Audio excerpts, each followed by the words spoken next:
Ini namanya air sehat, bukan air bersih. Air sehat itu bening dan tidak ada baunya. Jadi bisa langsung diminum. Ini tanah sehat.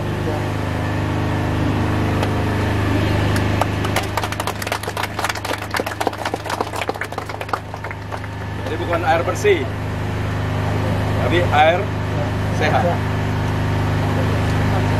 Jaga yang baik, Kepala Desa. Ya, siap.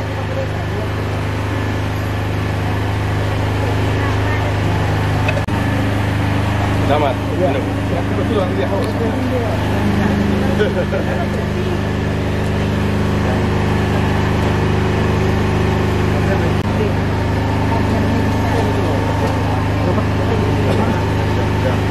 Ayo, diberi minum.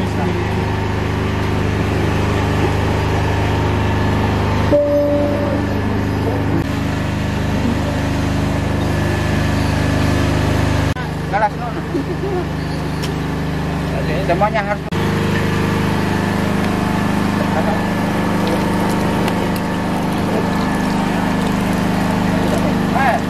masyarakat ini datang.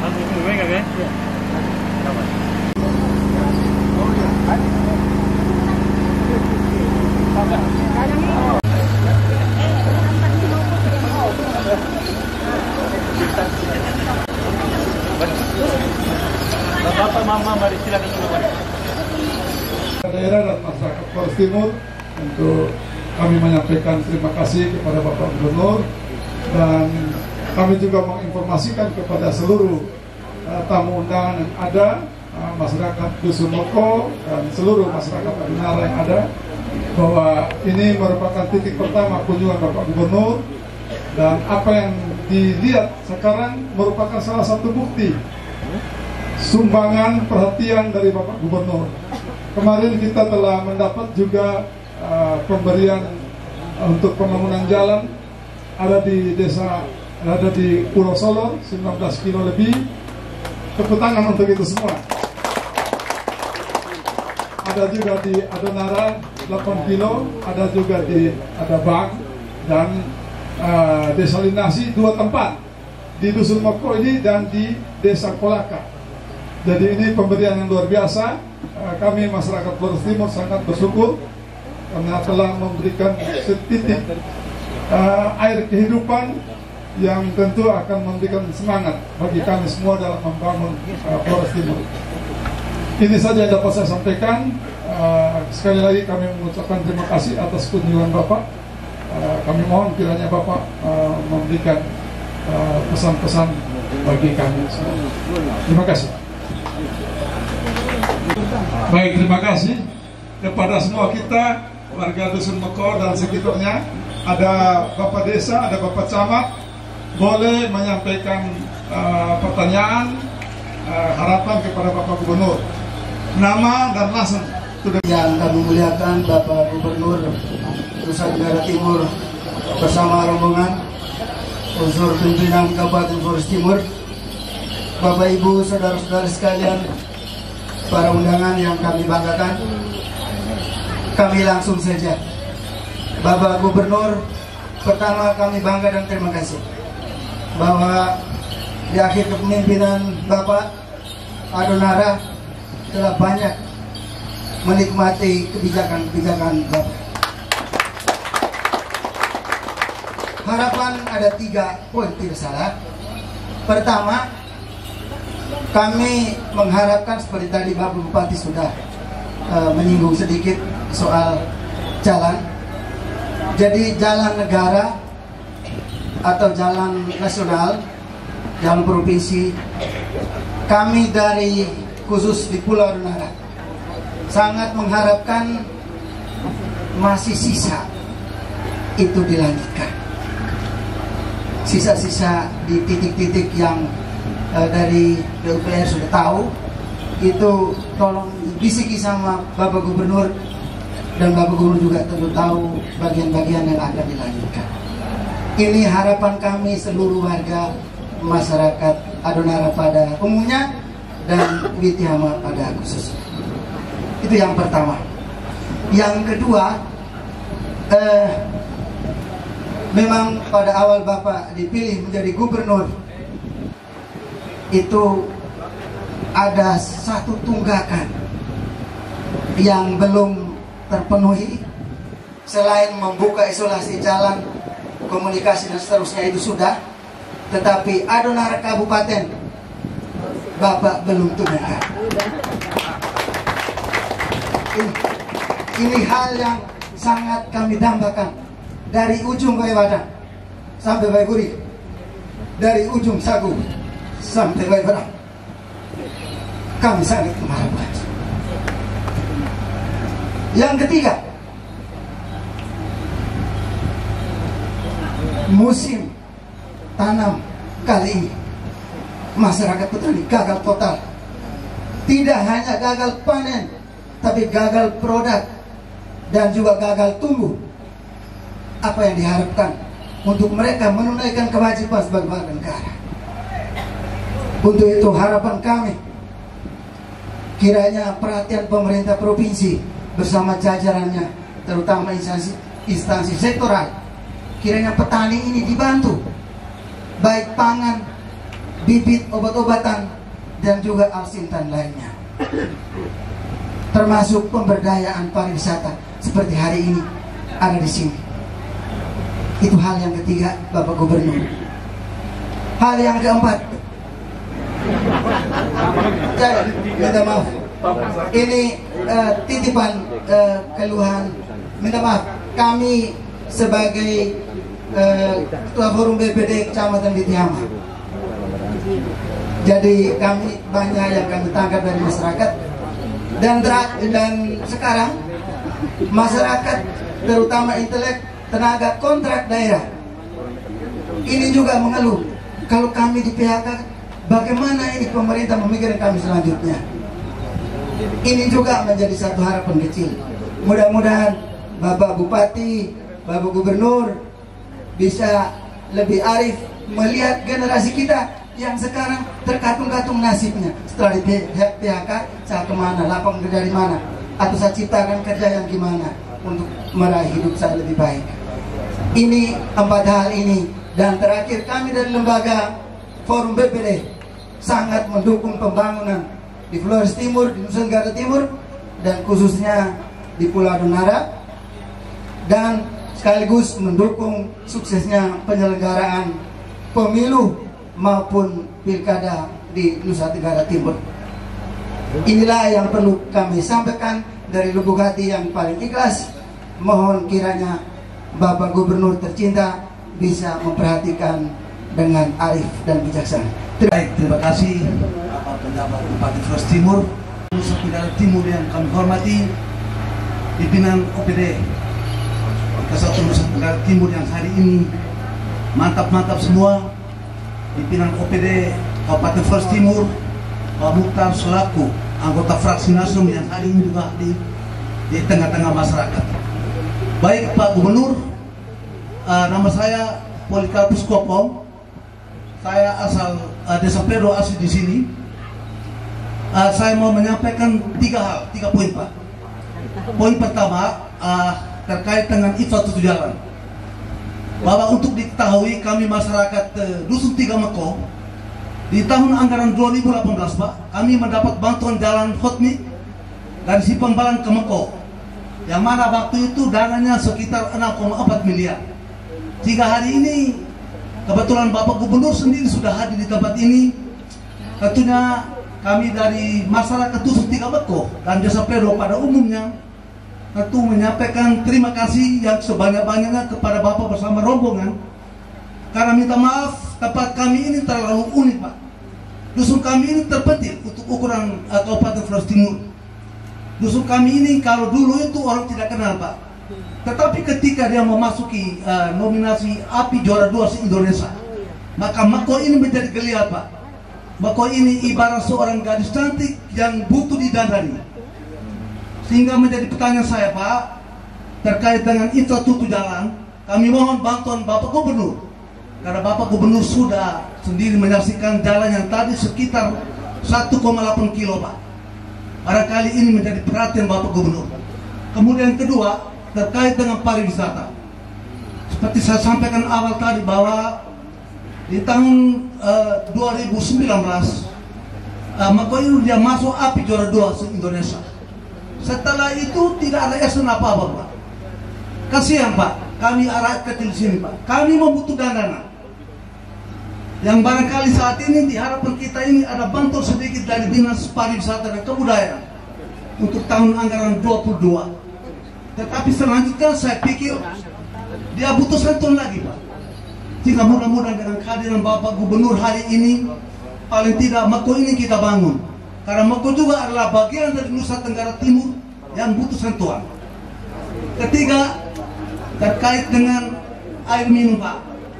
Tentunya hari ini juga kami sangat berterima kasih dengan bantuan penyulingan air bersih. Bahwa selama Indonesia merdeka, kami masyarakat Mako itu hanya mengkonsumsi air payau. Perlu digarisbawahi, kami hanya mengkonsumsi air payau. Sehingga hari ini, mudah-mudahan dengan bantuan penyulingan air bersih ini, kami masyarakat Mako juga bisa menikmati air bersih seperti daerah-daerah lain di Indonesia. Air sehat, air sehat. Air sehat. Air bersih pakai mandi, air sehat pakai minum. Ya, air sehat. Kemudian satu lagi, Bapak Gubernur sudah menyaksikan bahwa kami di Dusun 3 Mako ini ada sekitar 60 kakak. Yang keseharian hidup kami itu dari nelayan 100%, Pak. Jika kami butuh sentuhan, butuh bantuan, barangkali butuh bantuan puket atau alat-alat tangkap ikan yang lain. Kita ketahui bahwa sebelum dia masuk destinasi pariwisata, Mako ini ibaratnya tiap hari itu orang dari luar datang bom ikan di sini, Pak. Bom ikan di sini, sehingga Mako ini menjadi tempat incaran para nelayan dengan menggunakan bom. Barangkali semua kemelut yang kami hadapi ini perlu saya sampaikan di forum ini. Sekian dan terima kasih. Selamat siang. Salam sejahtera untuk kita semua. Baik, terima kasih. Siapa lagi? Bapak Pejabat Bupati Flores Timur bersama rombongan, singkatnya kita semua yang hadir pada kesempatan ini dan leluhur tanah. Pada kesempatan ini saya bahwa kami masyarakat Desa Pledo pada umumnya dan khususnya Dusun kita Mako sangat berbangga dan berterima kasih atas jamaan dan kehadiran Bapak Gubernur secara langsung pada hari ini di tempat ini. Dan ini membuktikan bahwa jauh di ujung Kupang sana namun dekat di hati. Kenyataan desalinasi ini adalah sebuah perencanaan sebelum COVID yang diluncurkan dan dikirim beberapa tugas untuk datang survei. Namun masuk COVID, program ini tidak dilaksanakan dan di 2022 kemarin di penghujung program ini direalisasikan oleh Bapak Gubernur. Dan satu lagi menjadi PR yang sudah ditandai di lokasi ini yaitu Kotix untuk mendukung pariwisata, di mana waktu itu juga adalah titipan Pak Gubernur untuk bisa survei langsung di tempat ini. Mudah-mudahan apa yang sudah dijamah dan sudah ditandai ini bisa terrealisasi ke depan. Pada kesempatan ini saya ingin menyampaikan kepada Bapak bahwa Mako walaupun posisinya dusunnya jauh dari desa induk, namun memiliki potensi yang luar biasa. Dengan pariwisatanya, dengan perikanan dan kelautannya, dengan pertaniannya, sehingga butuh jamaan dan instrumen-instrumen penopang untuk mempercepat perkembangan destinasi pariwisata. Kondisi infrastruktur, yang kedua penerangan, dan tiga telekomunikasi. Dan ini juga di beberapa kesempatan yang lalu yang dilakukan monitoring oleh Bapak Penjabat dan langsung kontrol air desalinasi. Pak penjabat juga sudah menyampaikan pesan positif bahwa dalam waktu dekat PLN akan dipasang, dan telekomunikasi. Dan telekomunikasi tinggal menunggu PLN masuk baru tower ini bisa dipasang. Nah, ini menjadi sebuah informasi yang sangat membahagiakan kami di Dusun Tiga Meko. Kami yakin bahwa dengan kehadiran Pak Penjabat dan Bapak Gubernur hari ini bisa bergandengan tangan dan kolaborasi dari aspek tugas kita sebagai penyelenggara pemerintah. Saya yakin bahwa semua yang bisa dilakukan demi kesejahteraan masyarakat Dusun Tiga Meko pada khususnya. Dusun Tiga Meko bisa memenuhi sebuah kebutuhan yang menjadi keresahan sepanjang zaman, di mana air sehat sudah hadir di tengah-tengah kami, dan ini kami akan konsumsi, dan ini menjadi jamaan amal baik Bapak sebagai karya yang tercatat dalam sejarah perjalanan Laut Tanah ini ke depan. Ibu-ibu, ada mau disampaikan? Mari Ama.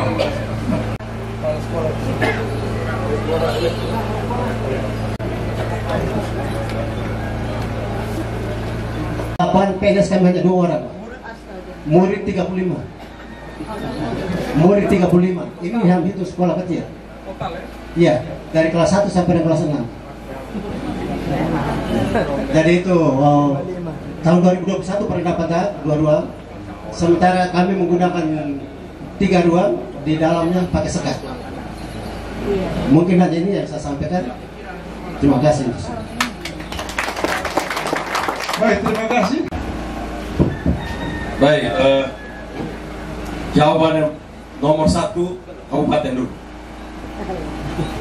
Bukan gubernur tidak mau. Itu kita masalah pemerintah pusat. Sekarang melakukan stop dulu, moratorium untuk mengecek kabupaten-kabupaten yang sudah menjadi daerah otonom, bagaimana mereka dikelola, berjalan baik atau tidak, yang tidak akan digabungkan. Jadi ini evaluasinya dilakukan dulu oleh Kementerian Dalam Negeri untuk dihitung. Jadi ke depan, bahkan ada kabupaten yang dulu sudah otonom, kalau dia tidak bisa hidup, maka dia akan digabungkan kembali kepada ibu. Ini sedang dilakukan evaluasi. Karena itu keinginan Adonara menjadi kabupaten harus menyiapkan dulu sumber daya baik, sehingga one day, satu saat, kalau ternyata nanti ini dibuka, tidak lagi jadi masalah untuk kembali lagi menjadi Flores Timur. Karena kalau dia tidak siap betul, digabung kembali. Beberapa kabupaten sedang dilihat, di NTT ada beberapa juga dilakukan evaluasi. Kita harapkan ini didorong terus supaya kabupaten itu tidak kembali menjadi kabupaten induk, tetapi dia tetap menjadi kabupaten daerah otonomi baru yang terus proses untuk bertumbuh. Yang kedua, untuk masyarakat nelayan, ada dari Perikanan Provinsi ada nggak sih? Nah, kamu tolong lihat sebentar, diskusi dengan orang-orang tua kelompok nelayan di sini, mana apa yang bisa dibantu, dirumuskan segera. Laporkan ke saya kalau sudah turun barang. Ya, oke. Ini cek apa ini. Lalu jalan, itu jalan kita agak terbatas kali ini. Kenapa? Karena baik pemerintah pusat maupun provinsi, kabupaten, ini sekarang kita punya masalah serius. Provinsi NTT termasuk Kabupaten Flores Timur itu dulu beda dengan hari ini, beda dengan kemarin-kemarin. Dulu kita begitu dapat DAU dan DAK direncanakan sendiri oleh pemerintah daerah. Sekarang tidak, semua sudah spesifik, langsung dari sana sudah dikasih blok grant seperti itu, tidak bisa lagi kita bisa. Karena itu kita harapkan nanti perjalanan keuangan negara nanti baik, maka daerah-daerah seperti ini infrastrukturnya pasti dibangun.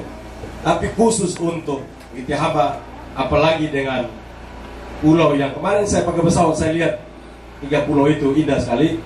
Ini akan menjadi tempat pariwisata yang sangat baik dan akan berkembang dengan baik. Saya yakin itu. Mengapa? Kita bersyukur bahwa Bapak Presiden Joko Widodo telah membangun bekerjasama dengan pemerintah provinsi dan kabupaten Manggarai Barat, membangun Labuan Bajo yang begitu hebat.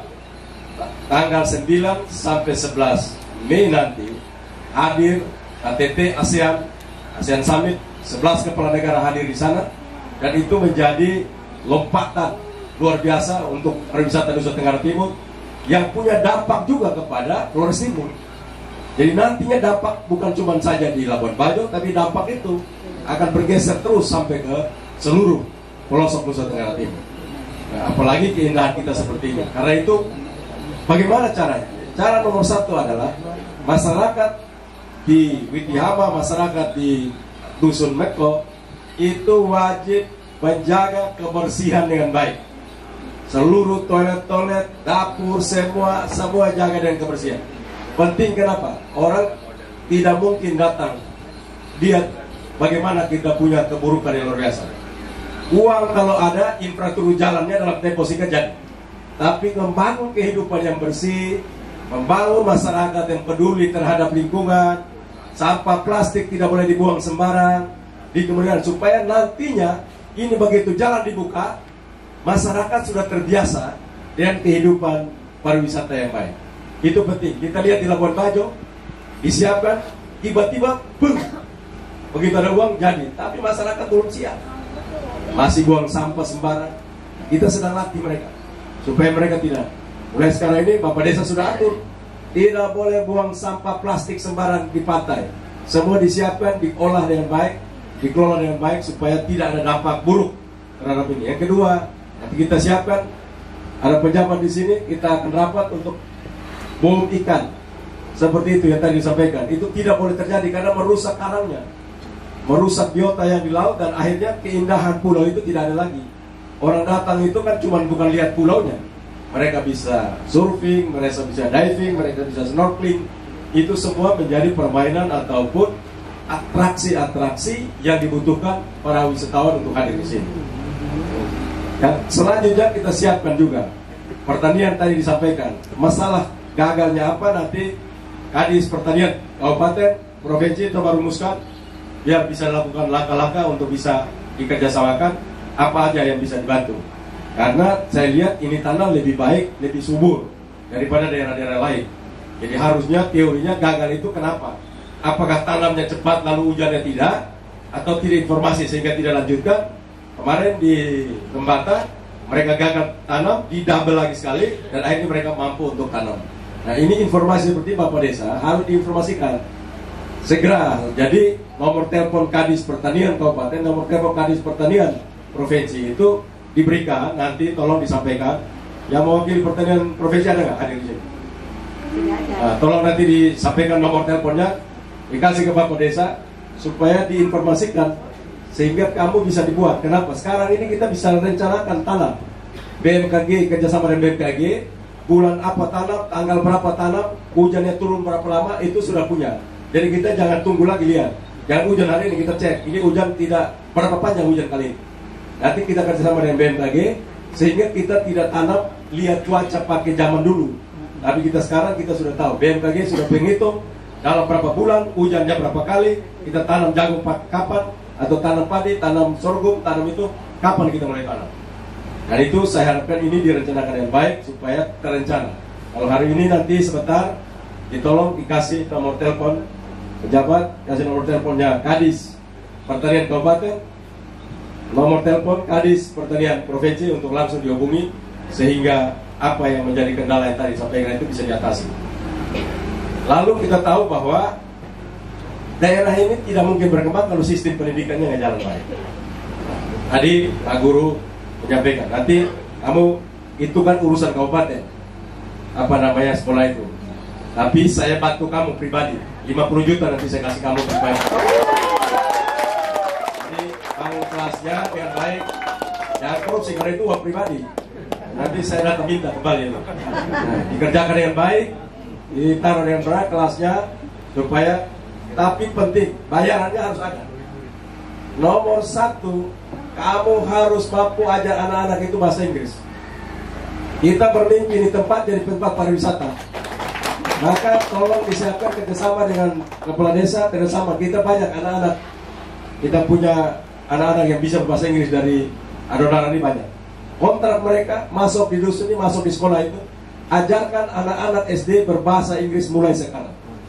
supaya nanti turis pada datang di sini tidak mungkin mereka pakai bahasa lama Holland, mereka mesti pakai bahasa Inggris. Jadi saya titip itu, uang yang saya kasih, bayaran yang saya minta adalah tolong disiapkan guru bahasa Inggris yang baik, dan tiap hari omong, mama-mama juga omong, karena nanti orang datang tidak bisa, orang tanya mau beli ini, orang mama dia tidak pakai bahasa lama Holland atau bahasa Tarsan. Nah, karena itu saya minta ini disiapkan supaya indahan yang ada ini, karena kita tidak bisa tunggu. Labuan Bajo pasti tumpah, suka tidak suka. Tumpahnya kemana? Tumpahnya ke Riung. Tumpah Riung kemana? Tumpah Riung terus ke Omere, Flores Timur terus sampai sini, menjadi satu kesatuan. Lambat atau cepat ini tempat akan jadi. Tapi kita pastikan bahwa sebelum semuanya di sini kita telah siap untuk menerima tamu. 1. Toilet bersih, 2. Dapur bersih, 3. Olahan makanan yang baik, 4. Kita berbahasa Inggris yang baik, 5. Tidak buang sampah sembarang, toilet semua bersih dimanapun masuk. Nah, itu orang bilang, ini daerah ini siap untuk menerima tamu dengan baik. Nah, kita punya banyak catatan-catatan seperti itu, tapi kerjasama pemerintah terus kita dorong. Lalu kita akan ajak beberapa, saya lihat bandara kita tidak mungkin dengan bandara di Laratuka itu kita mampu untuk mendorong wisatawan, tidak mungkin. Maka kita mesti punya bandara yang panjang runway-nya, yang orang mendarat itu 2000 meter. Tidak mungkin kita bangun di Laratuka itu. Laratuka sudah tidak bisa, terbatas sekali, berat itu. Nah, coba ada tempat, tadi kepala desa bilang, Pak Camat atau kepala desa bilang ada tempat di mana itu? Pak Camat. Nah, Pak Camat, di sini katanya. Nah, tolong dilihat, nanti laporkan kepada pejabat, supaya kita dinas perhubungannya untuk kita lapor ke bicara dengan menteri, disiapkan sehingga kalau Lembata problem, dia tidak bisa perpanjang, biar saja dia begitu. Tapi dua daerah ini ada pesawat besar yang bisa landing di sini. Kalau tidak ada pesawat, tidak bisa. Kita mau pesawat begitu, Bang, tidak dapat. Jadi kalau ada tanah yang bagus, duduk dengan orang tua, ngomong baik-baik. Dari sekarang ngomong, jangan tunggu, tanda tangan semua. Anak cucunya berapa semua tanda tangan. Jangan seperti sekarang, kita punya bapak yang kasih, kakek yang kasih, kemudian hari mereka gugat semua. Kita bermasalah semua. Belum jadi uang, mereka kasih. Nanti kalau ada uang, mereka minta. Seperti di Labuan Bajo. Jalan yang saya mau kasih lewat atas, semuanya protes. Bapak, kami lewat sini saja. Tidak mau, kalau nanti kalian ribut. Nanti kalau umpama jalannya suruh bayar, tidak apa, gratis kami pindah ke rumah. Tidak mau. Pengalaman saya biasanya begitu omong, tapi masalah. Semua langsung datang, kumpul semua masyarakatnya, duduk berjanji. Tanda tangan bikin video, tidak akan menuntut apa-apa, asal Bapak taruh jalan lewat sini. Laporlah kepada Presiden, Bapak Presiden kesuruh jalan lebar. Apa yang terjadi hari ini? Mereka datang demo, nuntut bayaran. Ini kita punya masalah. Ini kenapa? Ini kalau belum ada uang, belum ada yang datang gosok-gosok di telinga, bisik-bisik, penjahat. Setan itu semua bisik-bisik. Nah, itu setan. Nanti begitu. Padahal awalnya kalau kita lewat atas aman, tidak ada diskusi, tidak apa, semua punya pemerintah, tanda negara, semua aman. Gara-gara tiap hari semua ngomong begitu, biar kami ini punya jalan juga depan rumah kami, jalan besar. Nah, kita akhirnya jatuh hati juga. Jatuh hati hari ini mereka demo. Kemarin Presiden datang, mereka bilang, ini belum dibayar, ganti rugi. Saya bilang, palamu peang. Itulah. Ini catatan saya. Jadi begitu kita punya masyarakat. Karena itu saya mau, kalau kita membangun sesuatu, tolong bikin sampai anak cucunya baru lahir pun kasih, memang tidak usah tanda tangan, kasih jempol begitu. Nah, supaya besok-besok bilang ini kau punya jempol, masih baik-baik sudah jempol kan, supaya tahu, supaya besok tanggung jawab. Jadi kita punya tanggung jawab seperti ini. Saya minta Pak Camat, Bapak Desa dengan masyarakat, tokoh-tokoh di sini untuk lihat tempat itu. Kalau mau diserahkan, karena tidak mungkin tempat yang indah seperti ini, tidak mungkin kita tidak pakai bandara. Harus ada bandara. Kalau bandara yang ditaruh di sini, bapak-bapak tidak usah bikin kabupaten. Toh bapak sudah punya kabupaten sendiri. Bisa namanya tetap Kabupaten Flores Timur, tapi bandaranya paling besarnya ada di Adodana. Ya cukup sudah, tak usah kabupaten lagi. Semua orang akan datang di situ, landing di situ. Bupati mau pulang dari Jakarta atau dari Kupang, landing di situ. Karena pesawat besar akan landing di sana semua. Pertumbuhan maju, indah semua, daerah itu akan maju luar biasa. Dan bikin itu saya berani janji, dibandingkan saya janji kalian bikin kabupaten. Tapi kalau bandaranya saya lebih berani, saya lebih confidence kalau bandara. Jadi asal tanahnya ada, supaya orang bisa landing. Nanti kalau ada Labuan Bajo langsung masuk sini, tidak perlu lagi Nah kita bilang ke Lembata, kalau lu ada masalah sudahlah, jangan usah bikin bandara saja. Kami dari sini landing, kapal segala macam ke tempat kamu. Dekat kok. Witihama tadi saya lihat itu cuma 20 menit, 15 menit sudah sampai di sini. Jadi kalau bayangkan kita punya bandara di sini, ya orang tidak perlu ada bandara di Lembata. Di apa namanya Larantuka, ya bandara itu pun pakai untuk pesawat-pesawat kecil. Tapi pesawat yang Boeing, Airbus itu pakai di sini. Asal betul panjangnya bisa ada 2.000-3.000 meter di sini. Dan orang-orang tua pemilik lahan rela untuk kasih. Karena pemerintah pusat tidak akan mau bangun kalau bayar lahan, tidak akan mau. Tapi kalau lahannya disiapkan, ditandatangan semua beres, nah, saya bisa bicara dengan Pak Menteri untuk itu. Apakah Menteri hari ini atau Menteri nanti periode 2024 ke 2029, kita bicara sama dia untuk ini dilihat, disiapkan menjadi bandara. Itu menjadi bandara yang paling baik supaya mengisi ini. Nah, karena itu tadi saya tanya Bu penjabat, listrik bulan Juni ini masuk daerah sini. Nanti kalau listrik sudah masuk, kita dorong supaya juga pasang menara di sini, sehingga apa namanya BTS nggak ada. Kita bisa, tadi Pak Guru punya keinginan untuk melakukan seluruh transaksi, kita dorong di sini. Nanti Bank NTT saya minta libatkan di sini juga untuk mengecek, melatih agar produk-produk ke depan kita bisa pajang yang baik, sehingga daerah ini ditata dengan benar, tamannya bagus. Bapak Desa, ini kamu harus siapkan betul, bikin taman yang baik, kerjasama nanti dengan Dinas Perikanan untuk dirapikan, tertata parkir-parkir perahunya yang baik, supaya kita begitu orang datang lihat saja menarik. Karena itu memang pekerjaan ini perlu pekerjaan lanjutan, dan kita harapkan apa yang kita bertemu hari ini menjadi berkah, menjadi rahmat buat seluruh penduduk di tempat ini, dan ini bisa berjalan dengan baik.